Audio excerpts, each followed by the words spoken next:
This is the Big O Show. This is the Big O Show. There he is, Manny Navarro, the man that also experiences things like this. We can't have good things. Yep. How you doing, brother? Good. We get all the money for the program. We get the coaching staff, and then we get Middle Tennessee State. We get Tua finally getting on a roll, and that happens last night. I got to tell you, bro, what a crap shit week it's been football-wise. Holy moly, dude. And then we got a storm that comes and terrorizes, half of our Floridians up north. That's the other thing. What a week, dude. Damn, brother. Forgetful end to September for sure for South Florida all around. I mean, listen, here's what I'll tell. If we want something to pick our spirits up, here's what I'll tell you about the Hurricanes. They don't play in the SEC. They play in the ACC. And every one of these teams that they're playing over the next month has their own set of flaws. So hopefully, whatever time they spent reviewing what happened against Middle Tennessee State, they found some answers this week. And the week off will do them some good to get healthy, too. Wait. I'm worried about the strengths of North Carolina and the flaws of the Canes. Oh, yeah. No, listen. I 100% agree with you. I'm trying to find something positive for you, for 1,000 yards a week, and Miami's got the worst secondary in the world. You know what I'm saying? It's like, come on, bro. A one-legged man can burn DJ Ivy for a 70-yard touchdown. Yeah, it's been rough. But what can you do at this point, man? You just got to hope that they play more zone defense at this point, right? Just keep the safeties over the top and limit the damage, man. Yeah, no, listen, I'm a Mario guy, bro. I get it. It's looked ugly for him, and he's got some stuff to straighten out in his house. You know what I mean? And listen, the other thing I talked about in the postgame show, while this is a great coaching staff by name, they have not yet melded together as a great coaching staff, period.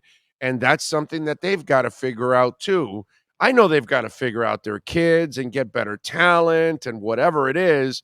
But how do you fix lack of commitment? Because at times there were moments where it looked like some of those guys, their hearts weren't in the game, dude. Yeah, I wrote about this week. In I think our ACC mailbag that came out yesterday. But I think maybe there's too many South Florida kids on this roster. And here's what I mean by that. Okay, there's 35 kids from Dayton Broward on this roster. How many of them are actually any good? Number one. Okay, how many of these guys are actually big time contributors? And how many of these kids grew up watching lose for the last 20 years, right? And sort of accept that mentality of, well, they lost. The next coach will fix things, right? I mean, it's just sort of this accepted thing here in the locker room. And I know people say, well, you got to have, you're in South Florida, you got to have great players from South Florida. That's true. But when Ohio State and Alabama and Georgia come down here, they don't take 35 kids with them from South Florida. They take five of the best, and they mix it with whatever they have from their parts of the country, from all over the country.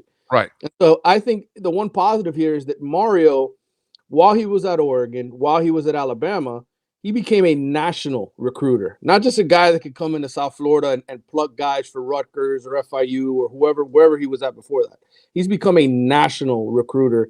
And so hopefully, they change the chemistry in that locker room a little bit, because I think fundamentally, that's where it all comes from. I just think there's too many kids that accept this, well, we're having a bad day, we're going to lose today. There has to be some mentality from somewhere else that comes in here. Yeah, there's got to be a mentality that comes here from somewhere else that changes that locker room dynamic. Yeah. Yeah, no, I'm with you. And that's their job now. They've got to find the right leaders that can and that's what it's funny as renegade as the program was, back in the day, the guys were dogs, the guys were leaders, the guys were winners, the guys had pride in what they wanted to do. And hell, they had so much pride, they wanted to embarrass you. That's how Yep. good they wanted to play. And so there was that edge that we always talk about that you got to be in life or in anything that you got to do. You got to have some kind of an edge in order to do what you do. And you show it every day in your coverage of the University of Miami for many, many years. And I think that that's the problem. They don't have enough of those kids that have that edge. Really. Yeah, I think, and again, I think part of it is, when you fill up your roster with that many kids from down here, again, nothing, and I'm not picking on them. I'm not saying this is just them, because obviously there's an entire roster responsible for this. But I just think, what have these kids grown up seeing of Miami for, their whole lives? They've seen this many, many times. And so it's just sort of an accepted. And so when those are the majority of the kids in your locker room, in terms of they grew up in this and they saw this and they accepted this, I think it just permeates, right? It just becomes an accepted thing.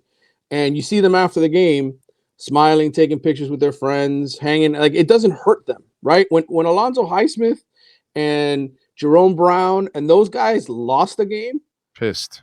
I mean, it was just it hurt their soul.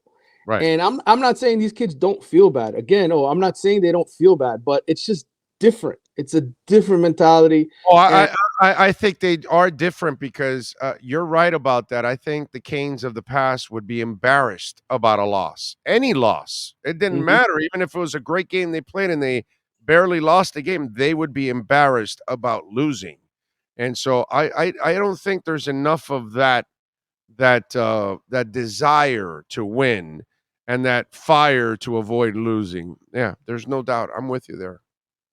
Yeah, and I think the only way that changes is when Mario identifies the guys that he wants in his locker room, and that's why, again, these things are every Curry coach has come to Miami. Okay, Jimmy Johnson included. I mean, that first season he was 8-5. Okay, inheriting a national championship winning team. Why? Because he was making changes to the offense, making changes to the defense. And once you get it rolling, you can see how Ohio State, Alabama, and Georgia are, right? Once you get it rolling, you just got to keep it rolling. Just keep going. You replace the coaches, but you keep the offense, you keep the system. And that's the thing, to get into line with that, it just takes a while. And this program, unfortunately, has had a lot of upheaval, a lot of changes. And so every time you hit the reset button, you're going to have bumps in the road like this. I'm not excusing the loss, so I'm just explaining it. No, I get it. I'm with you there. I have no problems with that. Listen, it's hard to explain anything that happened last week against Middle Tennessee State. And I'll tell you this, what I loved about what I saw the Mario you guys had to deal with in that press conference is this bothers him. This hurts him. He feels this. This isn't just water under the bridge for him. So he's going to do that's the one thing I feel good about Mario. He's going to do everything in his power to fix this because he doesn't want to be embarrassed. And he knows that what happened there was an embarrassment. So while I don't want to see him go through this shit, at least I know that it's the right person to be going through this crap because I think I believe in the end everything will get fixed. It's going to take a bit. It's going to take him a couple years to fix this mess. It's not going to happen overnight, dude, because he's got to weed out a lot of people in that program. Yeah, and ultimately he needs to find those kids himself. Like when you inherit a locker room, you inherit players. Remember, Mario hasn't been here for a while. Okay, he's been on the West Coast. When he saw me in our first conversation, to me, the first question he asked me is, "What the hell's been going on here?" Like he really he doesn't know. Even though this is his home, he doesn't know what's happened in the way that they've recruited players, with the kind of players they've been recruiting. He just knows the results haven't been good. Otherwise, he wouldn't be here. So.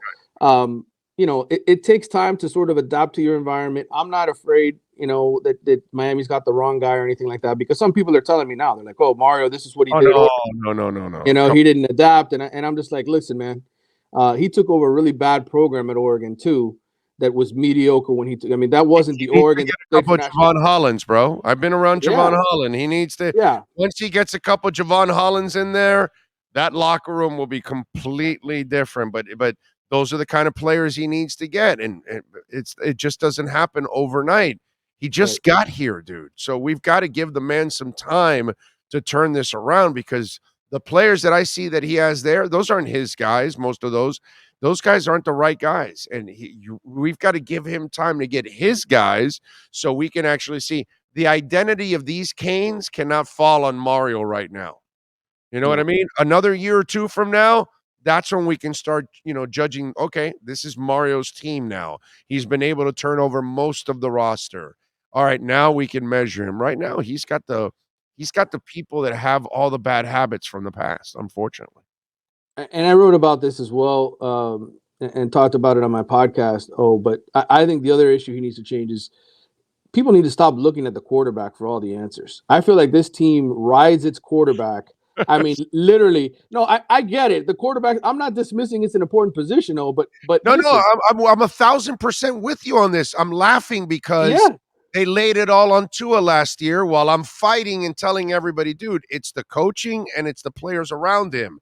All of a sudden, they changed the players and the coaching around him, and look at Tua. He's kicking ass until last night, of course. And to me, the same thing with Tyler Van Dyke. You putting it all on him when, his receivers aren't very good. And between you and I, we've talked about this already. I think Josh Gaddis has done a piss poor job of transitioning his offense from the offense that was there, and he did not do enough to help that quarterback transition a little easier by keeping some of the elements that he is comfortable with and easing his elements in there. I think going from night and day has been shell shock to Tyler Van Dyke. That I will tell you that I think that was bad coaching. That's my opinion. I don't disagree with that. I was looking at it from an even bigger perspective and I wrote about this last year when Miami started 2-4. I mean, in that locker room, they ride the quarterback for everything. Like, he is the ultimate leader. Think about the moment De'Aaron King walked in the door here a couple years ago, right? He gets hot. What happens? All of a sudden, the team starts playing great. You see the effort on defense. You see the effort on special teams. You see everybody riding it. Then De'Aaron gets hurt, right? Oh, we got to play this freshman. The whole team, the spirit of the whole team was down. Like, they just weren't playing well in the beginning until Tyler started talking a little bit of junk right before the NC State game, showed a little bit of, and they fed off of it. Now they're starting quarterback struggles again, and all of a sudden the defense just, well, we're not going to play today. It can't be like that. The locker room cannot be solely based on the performance of one guy and how he's playing. And so to me, that's the culture that needs to change in that locker room. And just the last couple of years, I'm talking about, where, if the quarterback's not playing well, we're not going to show up today. We're not going to. Think about how many games has Miami won in the last 3 years between De'Aaron King and Tyler Van Dyke, where De'Aaron King and Tyler Van Dyke had a bad day and they still won the game. I can't find any. I can't think of any. Those guys have to light it up or Miami has no chance of winning. And so to me, that's what has to change. You have to learn how to win games when your quarterback isn't playing well. And that hasn't happened yet. Great point. Great point. All right, what are you working on The Athletic so folks can check you out? Well, there's a ton of stuff up online today. I did a roundtable with our Gators writer, Alan Taylor, just discussing the misery that is Gators and Hurricanes football right now, because they're both 500 and FSU is unbeaten and the best team in the state right now, feeling good about itself. We also have our ACC mailbag, which has a ton of responses for the whole conference in there. And then my True Freshman report is up as well. And I'm driving up to Tallahassee tomorrow, actually. I'm going to go cover the FSU Wake Forest game for The Athletic. That's a lie. You want to go to Whataburger. You want to go to Whataburger, and that's the closest one. Yes, don't lie to me. You caught me. Yeah, because every time I go to the Senior Bowl and I drive, and next year Sean will experience it, the stop in Tallahassee is a must, and Whataburger is right there, and we got to have a little Whataburger. So I know I got you. I know what you're doing. I know what you're doing. Well, I gotta check in on my parents every now and then too, and they live in St. Augustine, so I figured I'll stay with them tonight.